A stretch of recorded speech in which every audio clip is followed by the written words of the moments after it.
Hello everyone.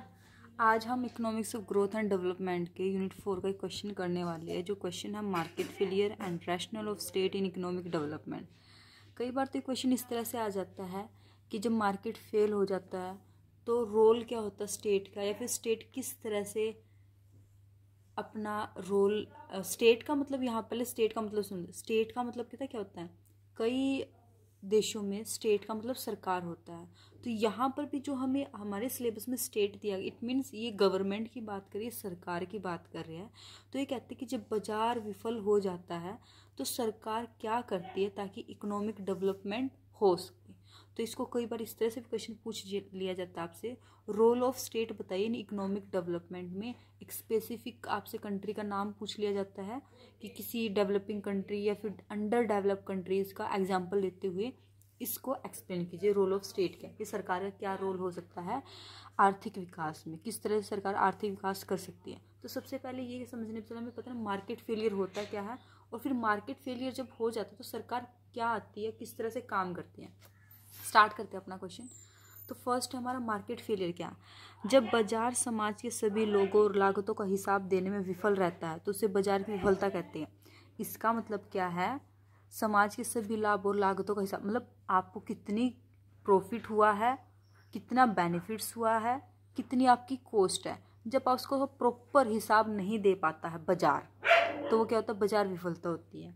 या फिर बाजार विफलता का दूसरी डेफिनेशन भी है, जब बाजार कुशलतापूर्वक काम नहीं करता है, जब बाजार इफ़िशेंटली काम नहीं करता है, वो भी मार्केट फेलियर है। या फिर जब हमारे संसाधनों का कुशलतापूर्वक उपयोग नहीं किया जाता है, तब भी मार्केट फेलियर है। मेनली मार्केट फेलियर का यही मतलब है कि जब आपकी डिमांड सप्लाई के बराबर ना हो तो मार्केट फेल हो जाता है, बाजार विफल हो जाता है। देखो ये समझो कि अगर आपकी डिमांड है 5 और आपकी सप्लाई है 10, तो डिमांड कम है तो बाजार फेल। या फिर आपकी डिमांड है 10 और सप्लाई है 5, तो दोनों में फिर से गैप आ गया, तो इसलिए फिर से बाजार फेल। तो मार्केट फेलियर का यही मतलब होता है जब बेस्ट सॉल्यूशन नहीं निकलता, चाहे वो संसाधनों का प्रयोग हो, या फिर बाजार जो काम करता है वो अच्छी तरह काम नहीं कर पाए, या फिर जो आपके लाभों को और लागतों को हम लेते हैं उनका हिसाब बाजार ना देवे। बाजार ने क्या कहा कि लोगों को 10 लाभ मिले हैं लेकिन उनकी लागतें 15 हैं, हो गया मार्केट फेल वहीं पर। तो मार्केट फेल यही है जब बाजार आपकी डिमांड और सप्लाई इक्विलिब्रियम में नहीं होती है, या फिर आपके जो कॉस्ट है, आपकी लागतें और आपके लाभ बराबर नहीं होते, तो मार्केट फेलियर है। अब मार्केट फेलियर के टाइप्स क्या है, कहाँ कहाँ पर मार्केट फेलियर हो सकता है। एक तो पब्लिक गुड्स में मार्केट फेलियर हो सकता है। चलो पॉइंट से स्टार्ट करते हैं। पब्लिक गुड्स में देखो, पब्लिक गुड्स क्या होती है, नॉन राइवल नॉन एक्सक्लूडेबल होती है। जैसे पुलिस और नेशनल डिफेंस की बात करें, देखो नॉन राइवल का क्या मतलब है कि आप अगर उस गुड़ का यूज़ करते हो तो दूसरे के लिए वो गुड़ की कमी नहीं होने वाली है। नॉन एक्सक्लूडेबल का क्या मतलब है कि आप उस गुड़ का, अगर आप पुलिस का यूज़ करते हो तो दूसरे के लिए पुलिस की कमी नहीं होने वाली है। नॉन एक्सक्लूडेबल क्या है, अगर आप पुलिस का यूज़ करते हो तो आप दूसरे व्यक्ति को पुलिस का यूज़ करने से एक्सक्लूड नहीं कर सकते, बाहर नहीं निकाल सकते। सभी को अधिकार है कि वो पुलिस का यूज़ कर सकते हैं, नेशनल डिफेंस का यूज़ कर सकते हैं। तो इसमें बाजार फेल किस तरह से हो जाता है कि हमारी डिमांड ज़्यादा होती है लेकिन सप्लाई कम है। जैसे हर किसी को अब कोई भी छोटी मोटी बात हो जाती है तो हम चाहते हैं कि पुलिस आए और हमारा सॉल्यूशन दे, लेकिन इतने सारे पुलिस वाले नहीं होते हैं, कई बार पुलिस नहीं आती है, तो ये हो गया मार्केट फेल। नेक्स्ट चलते हैं, नेक्स्ट हमारा मोनोपोली। फर्म क्या करती है, तो मोनोपोली का मतलब क्या है, एक डोमिनेट फर्म होती है जिसका बस मोनोपोली चलता है, जिसका राज होता है, वो सभी पर रूल करता है।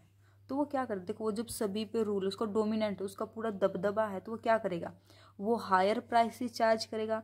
यहाँ पर भी मार्केट फेल, जब प्राइसेस ज़्यादा होंगे तब क्या होगा, गुड्स की डिमांड कम की जाएगी, तो डिमांड में सप्लाई में फिर से डिसइक्विलिब्रियम आ जाएगा। फिर आते इनइक्वालिटी, जब संसाधनों का असमान वितरण हो फ्री मार्केट में, मतलब जब संसाधनों का समान वितरण, किसी के पास ज़्यादा संसाधन है, संसाधनों का मतलब यहाँ पैसे से है, किसी के पास ज़्यादा पैसे, किसी के पास कम पैसे। देखो जिसके पास ज़्यादा पैसे उसको लाभ ज़्यादा मिलेगा, उसको फैसिलिटीज़ ज़्यादा मिलेगी। जिसके पास पैसे कम उसको प्रॉफिट कम मिलेगा, उसकी कॉस्ट ज़्यादा होगी लेकिन उसको लाभ कम मिलेगा। इसको लाभ ज़्यादा मिलेगा, इसकी कॉस्ट कम होगी। तो ये भी मार्केट फेलियर का एक कारण है। तो फिर आता है मेरिट गुड। मेरिट गुड क्या होती है, इसको पब्लिक और प्राइवेट दोनों सेक्टर ही प्रोवाइड करवा सकते हैं। इसका एग्जांपल है जैसे एजुकेशन। नेक्स्ट आपका फैक्टर इमोबिलिटी। देखो जब फैक्टर यहाँ से वहाँ मूव नहीं करते, हमें पता है हमारे यहाँ पर डिमांड कम है, तो हम वहाँ पर जाके अपनी डिमांड करें जहाँ पर डिमांड काफ़ी ज़्यादा है।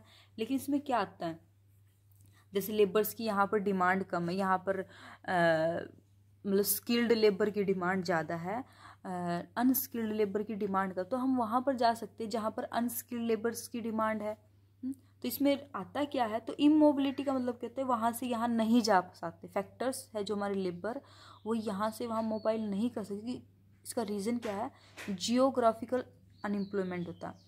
हम अगर इंडिया के एक ऐसे हिस्से में रहते हैं जहाँ पर 6 महीने गर्मी 6 महीने सर्दी होती है, और हमसे कहा जाए कि आपको एक ऐसे एरिया में जाना है जहाँ पर आपको पूरे साल ही क्या चलती है, गर्मियों का मौसम हो या फिर सर्दी का मौसम, तो हम वहाँ पर एडजस्ट नहीं कर पाते। तो जियोग्राफिकल अनएम्प्लॉयमेंट का एक रीज़न है।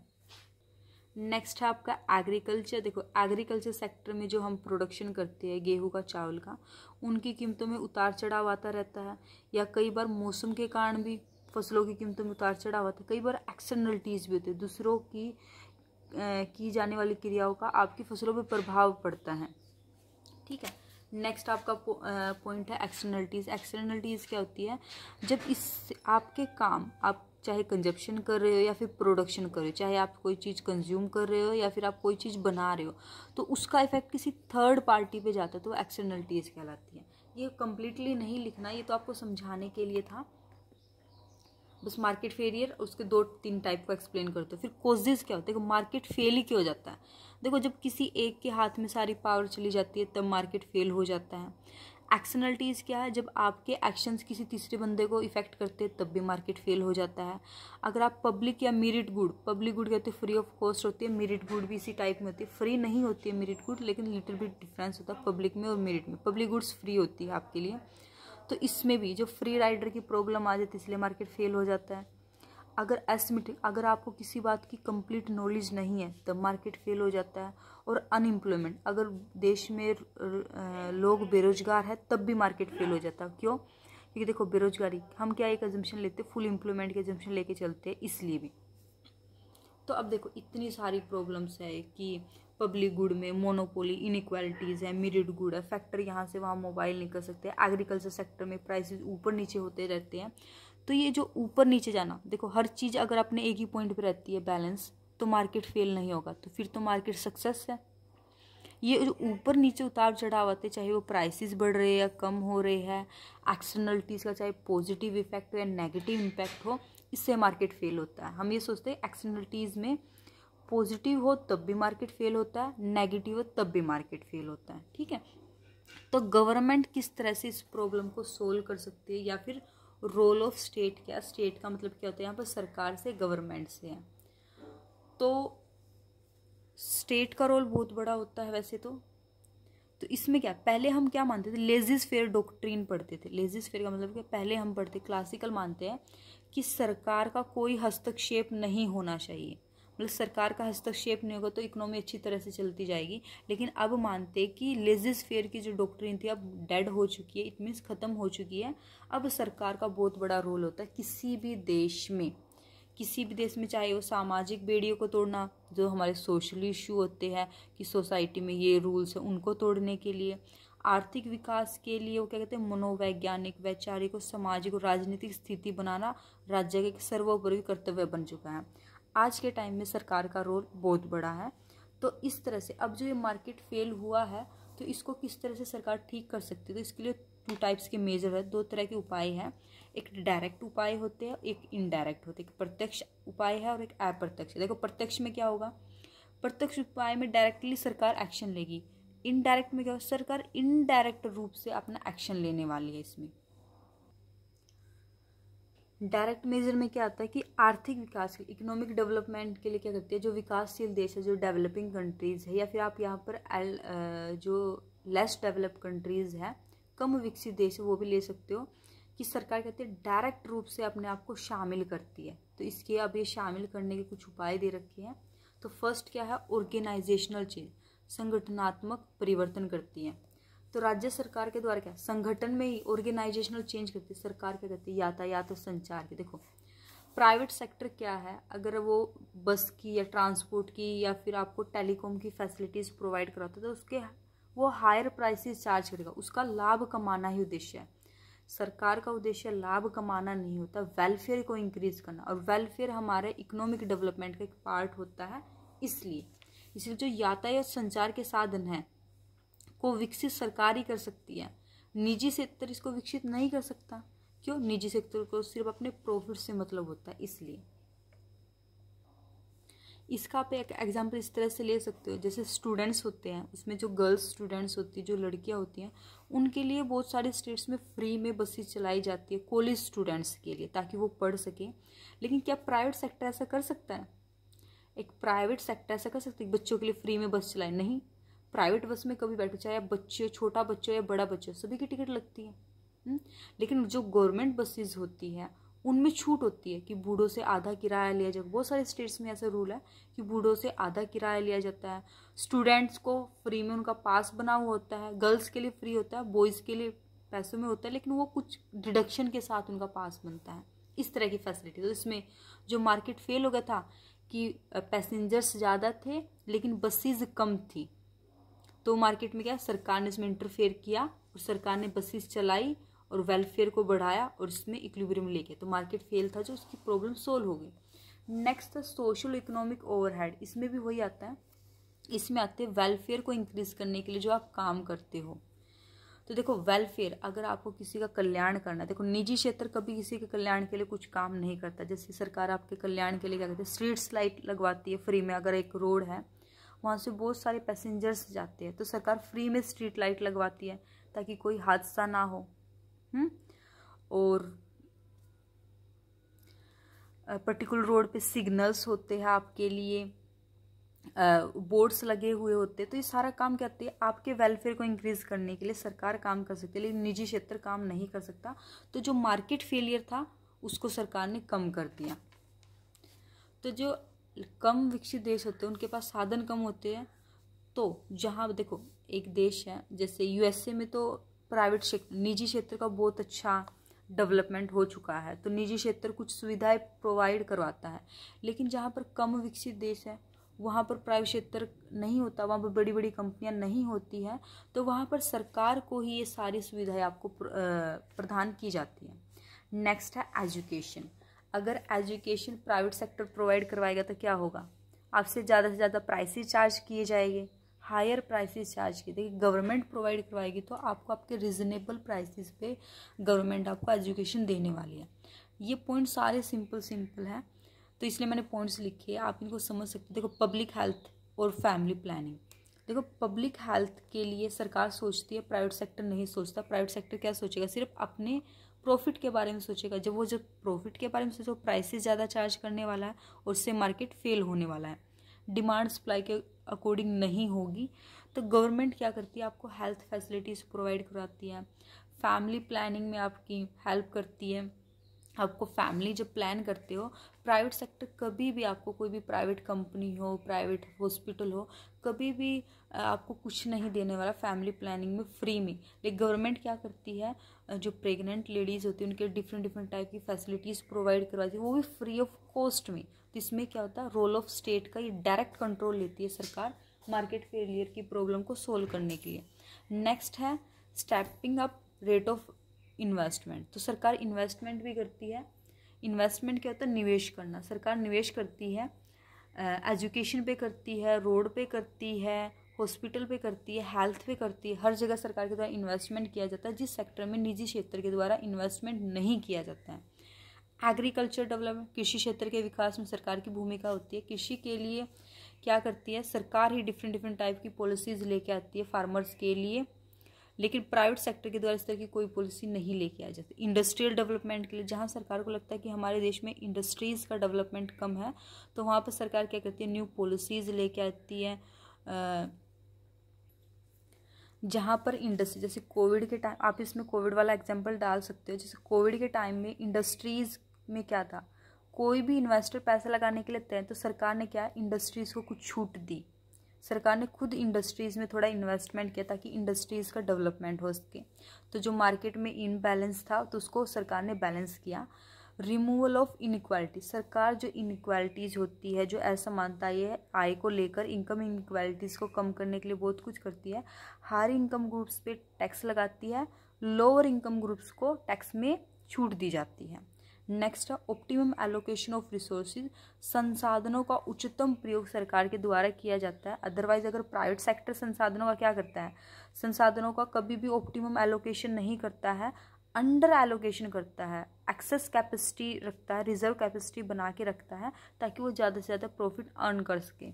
नेक्स्ट है maintenance of peace and security, सरकार के द्वारा शांति और सुविधाएं और सिक्योरिटी आपके लिए बनाए रखी जाती है। ये सारी चीज़ें प्राइवेट सेक्टर के द्वारा। इसका सबसे अच्छा एग्जांपल है डिफेंस एंड पुलिस जो सिस्टम हमारा है। नेक्स्ट आता है हमारे इनडायरेक्ट मेजर्स क्या है। तो लोगों की बढ़ती हुई जरूरतों को पूरा करने के लिए सरकार इनडायरेक्ट रूप से भी कुछ काम करती है। इसमें सबसे पहले मॉनेटरी पॉलिसी। मॉनेटरी पॉलिसी क्या होती है, हमारी पैसे से रिलेटेड पॉलिसी होती है। सरकार क्या करती है, जब सरकार को लगता है कि लोगों के हाथ में पैसा नहीं है तो मॉनेटरी पॉलिसी के थ्रू मनी की सप्लाई को बढ़ा दिया जाता है। और जब सरकार को लगता है कि लोगों के पास पैसा ज़्यादा तो मॉनेटरी पॉलिसी के थ्रू सप्लाई को कम कर दिया जाता है, लोगों के हाथों से पैसा ले लिया जाता है। फिस्कल पॉलिसी क्या होती है, जिसमें सरकार क्या करती है, सरकार टैक्सेस लगाती है और इसमें गवर्नमेंट एक्सपेंडिचर करती है। अगर फिस्कल पॉलिसी के थ्रू सरकार क्या, अगर सरकार को लगता है कि इनइक्वालिटीज़ ज़्यादा है टैक्स रेट को बढ़ा देगी, इनइक्वालिटीज़ अगर कम हो चुकी है तो टैक्स रेट को कम कर देगी। और इसमें एक और आता है गवर्नमेंट का एक्सपेंडिचर, सरकार के द्वारा जो खर्चा किया जाता है। अगर सरकार को लगता है कि इस साल मुझे बजट में हेल्थ फैसिलिटीज़ पे ज़्यादा खर्चा करना है, एजुकेशन पे ज़्यादा खर्चा करना है, तो क्योंकि इनकी ज़रूरत है तो सरकार खर्च करती है, अदरवाइज सरकार कम खर्चा करती है। नेक्स्ट है प्राइस पॉलिसी। जब सरकार को लगता है कि महंगाई ज़्यादा बढ़ चुकी है तो सरकार प्राइसेस को कंट्रोल करने की कोशिश करती है। नेक्स्ट आपका इंक्रीज इन फॉरेन ट्रेड, सरकार के द्वारा इनडायरेक्ट रूप से विदेशी व्यापार को बढ़ाकर लोगों की इनकम में इंक्रीज किया जाता है। नेक्स्ट पॉइंट है आपके पब्लिक सेक्टर को स्ट्रेंथिंग करना, सरकार के द्वारा जो सरकार के जो पब्लिक सेक्टर है, अगर पब्लिक सेक्टर सरकार के बूस्टअप होते तो इसका ओवरऑल इफेक्ट पूरी इकोनॉमी पे जाता है। नेक्स्ट है आपका पब्लिक डेब्ट, सरकार के द्वारा पब्लिक डेब्ट, अगर सरकार को लगता है कि जनता के पास ज़्यादा पैसा है तो सरकार क्या करती है, जनता से पैसा ले लेती है। अगर सरकार को लगता है कि जनता के पास पैसा नहीं है तो उनसे जो उन्होंने ऋण लिया था उनको वो ऋण वापस कर देती है मंदी के टाइम। अब आते हैं कि चैलेंज क्या आते हैं सरकार को ये सारे काम करने के लिए। ये मेनली जो चैलेंज लिए गए हैं इंडिया के रेफरेंस में लिए गए हैं। तो फर्स्ट चैलेंज आता है low level of national income. India में जो नेशनल इनकम उसका लो लेवल, मतलब बहुत कम है हमारी नेशनल इनकम हम जब काउंट करते हैं। नेक्स्ट है हमारा वाइड स्प्रेड पॉवर्टी, इंडिया में बहुत ज़्यादा पॉवर्टी है, most of the population below poverty line है, इसलिए भी सरकार को ये सारे काम करने में बड़े सारे चैलेंजेस को फेस करना पड़ता है। कि मोस्ट ऑफ द पॉवर्टी के बिलो लाइन होने के कारण क्या होता है कि जो फैसिलिटीज़ हैं वो सभी तक नहीं पहुंच पाती, जो पुअरेस्ट तक फैसिलिटीज़ जानी चाहिए वो उन तक नहीं पहुंच पाती है। नेक्स्ट है population explosion in India, India का सबसे मेन समस्या यही है कि हमारे यहाँ पॉपुलेशन ज़्यादा है, पॉपुलेशन एक्सप्लोजन है। तो इतनी ज़्यादा पॉपुलेशन के कारण सरकार जब कोई पॉलिसी लेके आती है तो नेक्स्ट ईयर तक पॉपुलेशन डबल हो चुकी होती है, तो खाने वाले ज़्यादा है तो सरकार के पास खिलाने के साधन कम है। नेक्स्ट है हमारे यहाँ अनएम्प्लॉयमेंट, बेरोजगारी दर बहुत ज़्यादा है, इसलिए भी सरकार कुछ भी करे एजुकेशन में, अपने physical policy, monetary policy, foreign trade को बढ़ाए, पब्लिक डेब्ट को बढ़ाए, किसी भी टूल को यूज़ करें, लेकिन अनएम्प्लॉयमेंट फिर भी एक समस्या रह जाती है। जब तक आप फुल एम्प्लॉयमेंट नहीं अचीव करोगे तब तक मार्केट फेलियर की प्रॉब्लम रहेगी। फिर नेक्स्ट है लो रेट ऑफ सेविंग, इंडिया में most of the middle class है तो मिडिल क्लास की इनकम इतनी ज़्यादा नहीं होती, उनके सिर्फ खर्चे पूरे हो पाते हैं। तो लो रेट ऑफ सेविंग, देखो अगर आप नहीं बचाओगे तो आप फ्यूचर में इन्वेस्टमेंट कैसे करोगे। आप जो बचाते हो पैसे, जो बैंकों में पैसे रखते हो वही तो एज ए इन्वेस्टमेंट यूज़ किए जाते हैं। तो इसलिए लो रेट ऑफ इन्वेस्टमेंट या लो रेट ऑफ इनकम के कारण लो रेट ऑफ इन्वेस्टमेंट कम होगा तो प्रोडक्शन कम होगा, प्रोडक्शन कम होगा तो एम्प्लॉयमेंट कम जनरेट होने वाला है क्योंकि डिमांड कम होगी लेबर्स की। ये सारा सर्कल एक दूसरे से रिलेटेड है। आज के लिए इतना ही है। तो इस क्वेश्चन में मेनली ये है कि आपको सरकार के बारे में लिखना है कि सरकार अच्छा काम करेगी तो जो मार्केट फेलियर की प्रॉब्लम है ख़त्म हो जाएगी। कई बार मैंने आपको पहले ही बताया कि क्वेश्चन घूम के आता है, डायरेक्टली क्वेश्चन आपका ये आता है रोल ऑफ स्टेट क्या है इन इकोनॉमिक डेवलपमेंट। तो आपको घबरा नहीं, पहले थोड़ा सा बस देख के इंट्रोडक्शन रोल ऑफ स्टेट क्या है, उसके बाद लिख दो कि जब मार्केट फेल हो जाता है तब सरकार मार्केट फेल की प्रॉब्लम को सोल्व करने के लिए ये उपाय कर सकती है। आज के लिए इतना ही। Thank you.